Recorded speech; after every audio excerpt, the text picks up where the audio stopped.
Hello everyone. प्रश्नावली 1.2 का पहला सवाल हम लोग देखते हैं। इसमें बोला गया है कि नीचे दिए गए कथन सत्य हैं या असत्य हैं, कारण के साथ उत्तर दो। ठीक है, तो पहला सवाल ये बोला गया है कि प्रत्येक अपरिमेय संख्या एक वास्तविक संख्या होती है।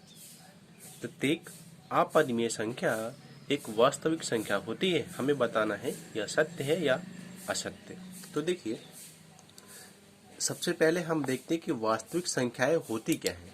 तो वास्तविक संख्या जो होती है, जो वास्तविक संख्या मैंने यहाँ पे लिख रखा है, ये वास्तविक संख्या जो होती है ये परिमेय संख्या और अपरिमेय संख्या, परिमेय संख्या और अपरिमेय संख्या से मिलकर ही बनती है। तो जब वास्तविक संख्याओं में परिमेय संख्या भी आ रही है तो हम कैसे कह सकते हैं कि केवल अपरिमेय संख्या वास्तविक संख्या होती है। तो ये कथन क्या हो जाएगा? यह कथन असत्य हो जाएगा। कारण में क्या लिखना है? क्योंकि वास्तविक संख्या परिमेय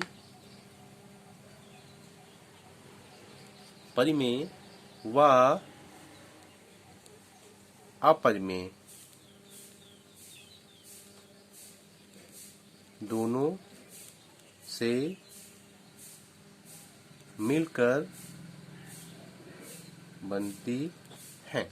ठीक है, तो हमारा ये पहला हो गया। अब नेक्स्ट में देखते हैं। नेक्स्ट में बोला गया है संख्या रेखा का प्रत्येक बिंदु करणी m के रूप में होता है जहां m एक प्राकृत संख्या है। हमें ये बताना है।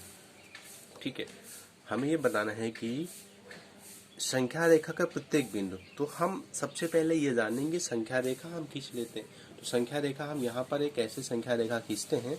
संख्या रेखा हम यहाँ पर खींच लेते हैं। तो संख्या रेखा हमारी ये होगी, संख्या रेखा एक।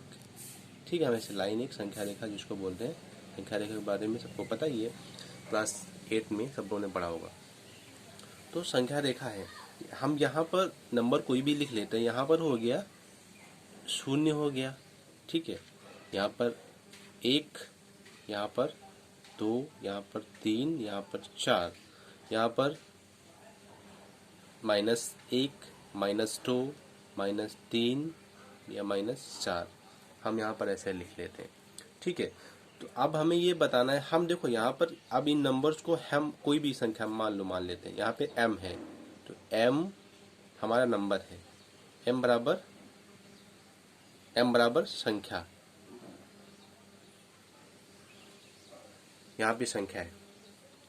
तो अब यहाँ पे हमारा ये m है, हमने m माना, m नंबर माना इनको। तो m जो है केवल जरूरी नहीं यहाँ पे प्लस का हो सकता है, m जो है यहाँ पर माइनस का हो सकता है, यानी कि ऋण का भी हो जाएगा। तो हम ये कैसे कह सकते हैं कि करड़ी m के रूप में, जहाँ यहाँ m एक प्राकृत संख्या है तो प्रत्येक बिंदु करड़ी m के रूप में होगा? नहीं, यहाँ पर क्या हो जाएगा? ऋण हो जाएगा, ऋण m हो जाएगा, ऋण m। तो यहाँ पे हम ऋण m भी हो जाएगा, ऋण m भी हो जाएगा। तो यह कथन क्या हो जाएगा?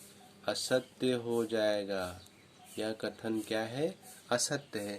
कारण में हमें ये लिखना है कि करड़ी -m एक